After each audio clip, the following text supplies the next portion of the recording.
So for better or worse, today is 15 years since the second time I ever did solo stand-up in my entire life. Does the first official time count that in a fourth grade Pirates of the Caribbean parody play, we once stalled and me and my friend both went out and did sort of an impromptu ad-lib, sort of crowd work, be funny up to the mic and act like comedians when we're, I don't know, 10 or 11 or whatever? Does that count? I don't know. But my first talent show that won first place, that was televised while it was happening in front of 500 people, counts.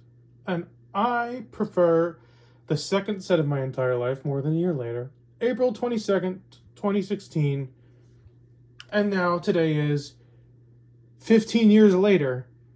And we're going to do just the opening bit, watch it once through, and then pause and play commentary for all you people who are dumb enough to want to do stand-up and even more dumb to think they'll learn about it from a 16-year-old in 2010. Please welcome to the stage the clown of K-Town, the high school fool, sophomore comedian, Kevin Piastra. I have no idea what you just said. Drink it! Before we begin, let me just ask you a question. That graveyard on Conan Road, why is there a mailbox out front? What, is Governor Christie trying to tax the dead now? What? These are the kind of things I think about while you guys are doing homework. So, it's almost the weekend. Anybody going to the city? Yeah, New York City is great. That place is always putting new things on their streets, too. I remember a while back, it was the brilliant idea of public pay toilets. Basically, the idea behind them is if you're too poor to afford to take a crap, you're equally screwed as the rich guy who can't get change for 100. Not to mention, these things are on a timer, so you better not be constipated in there, it'll open up on you too soon. Which I don't think New Yorkers need, because they see enough weird stuff in a day as it is. I have a couple of questions about this too, I don't get it. Like, what happens when they fill up with change? Is there a sign? Out of order? Sold out? What do you do then? And who goes in there to empty out the money when the machine is full? Do they ever walk in on somebody? I hate to be in that position. Yeah. Oh, they don't pay me enough for this job.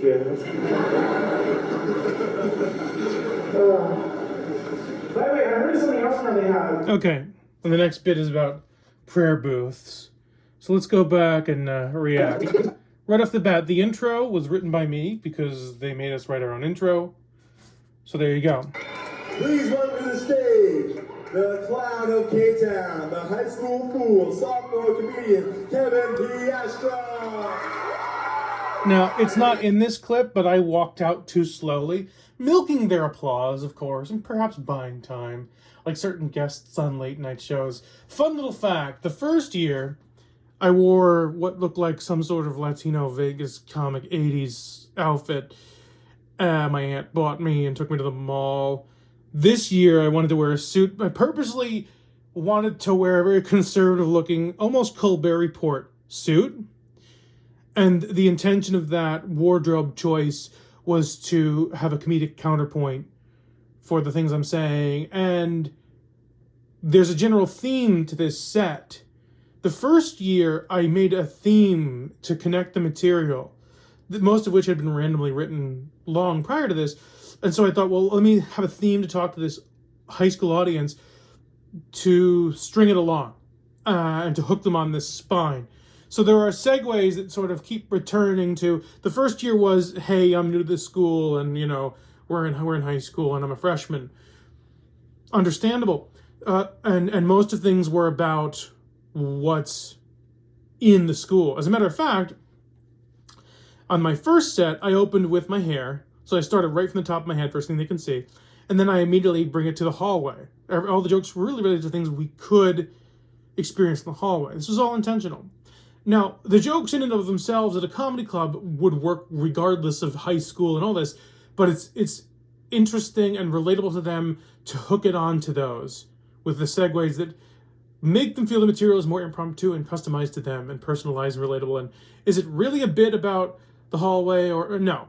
And then the previous year was talking about what's in the lunchroom, and until eventually we got out into the parking lot and we're talking about the carnival. So this set literally opens with the topic of what's across the street from us, which is the mailbox.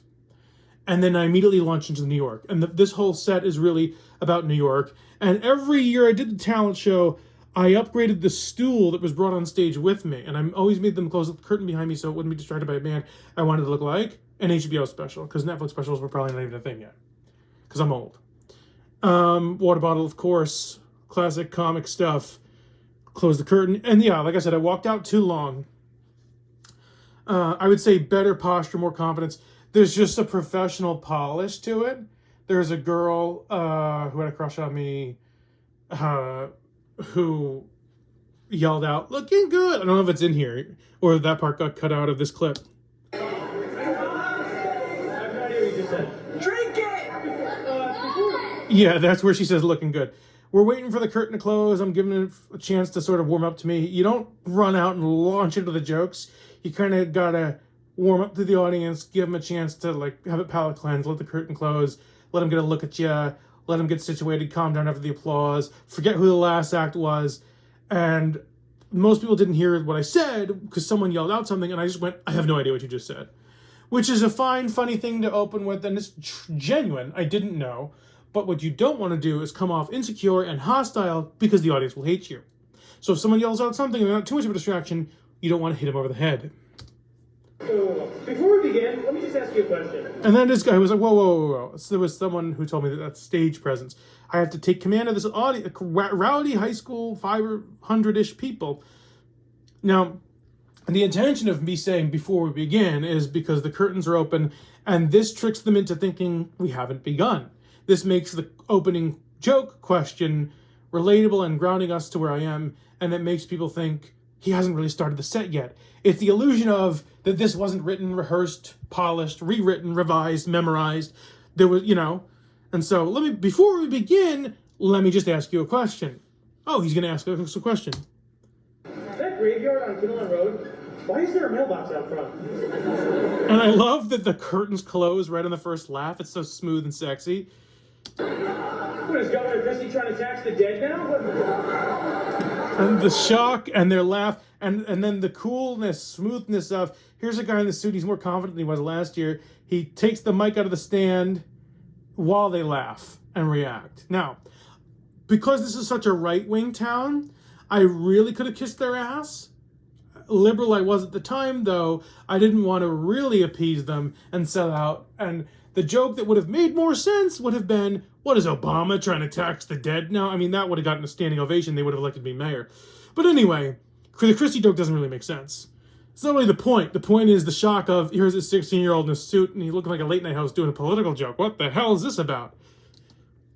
These are the kind of things I think about while you guys are doing homework. And that's a fake tag. I planned that. Of course, that was part of it. But I disconnect from them. You shouldn't look down so much, but I had to know what my next topic was, and I had a set list, and I'm insecure.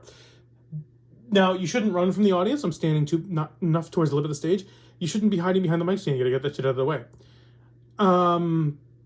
But yeah, I like that line as, in a way, a saver for how many people got offended by that line. It's a controversial thing to open with. That you're talking about graveyard, you're calling it that, and cemetery. You could do a whole euphemism thing about that. Now you're offending them with Christie. You're alienating. You better win them back. And so, to offend them as a 16-year-old on stage at a talent show, to make them think graveyard, Christie insult, you better at least have the savor of, these are the kind of things I think about while you guys are doing homework, which implies that he's a real comic, and he's too good for homework, and implies I don't do homework. So it's almost the weekend. Anybody going to the city? So that's including them.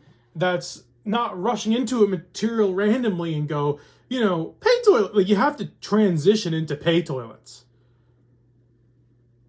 And you don't want to keep it political and go, next thing you know, you'll raise the price on pay toilet. That's too forced.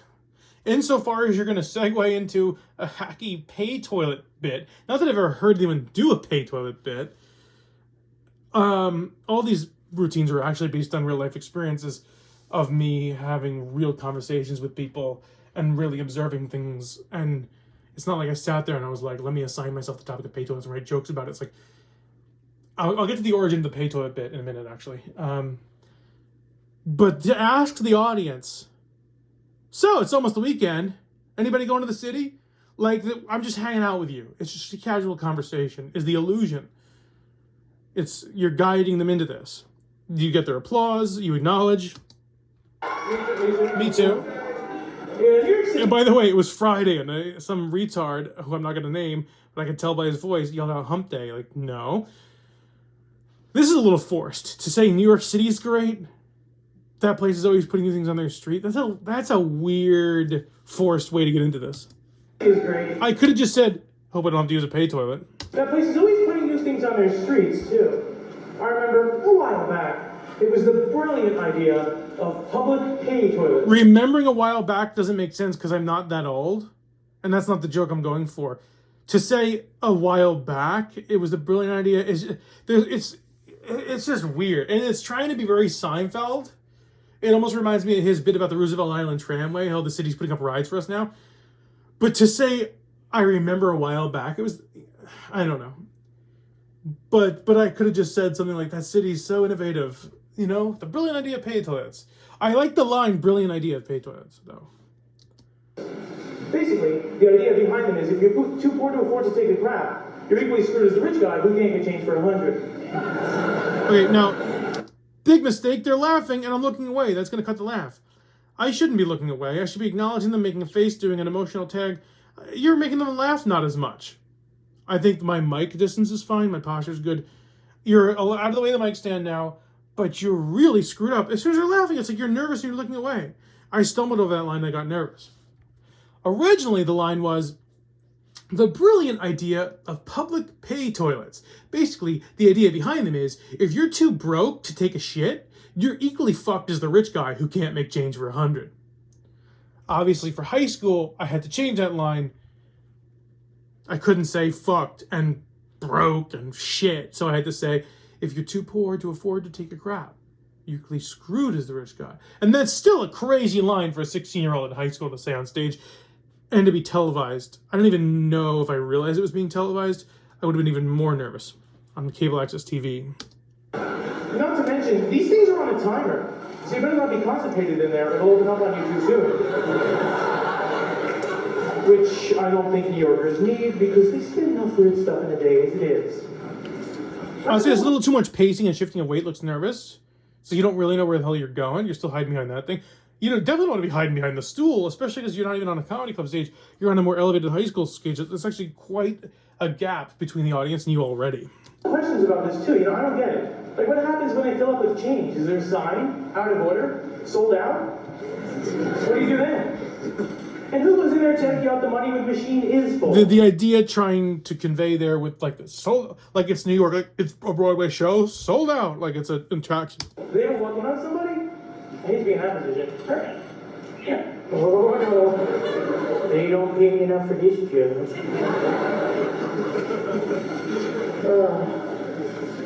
That's a fake forced. Like they weren't laughing enough for me to give one of those victory sighing moments. Nor did I take a sip like a special. And you're just cheating, you're pacing too much, you're looking down, your posture's getting ruined, and you're looking at the list again. I heard something else now they have called prayer booths. I'm not kidding. You didn't articulate prayer booths enough. Many of them didn't even hear what the hell you're saying. So there you go. You could have opened the line more with something like mention phone booths first. Go from pay toilets to phone booths. In their mind, they're not connecting pay toilet with phone booth. So to skip to prayer booth, you can see their reaction. You're losing a lot of them. You don't believe me? Google it. They're like, what?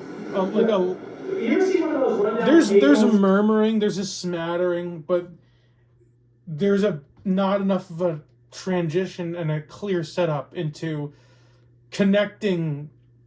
Like I could have said like, may as well just use a payphone booth or something like that. Like, something like, oh, it's not a hobo pissing in a phone booth. I would say bring up phone booth first before you try to get into this concept of prayer booth they are not familiar with. Which was an art installation. So it's a false premise here that you're trying to insinuate that New York, like, what's the word? Sanctioned, funded, something like, there's no public utility of prayer booths installed by the state, thank God. So, you weren't clear enough on that. It's like kind of a false premise. The rest of the bit, yeah, fine, whatever.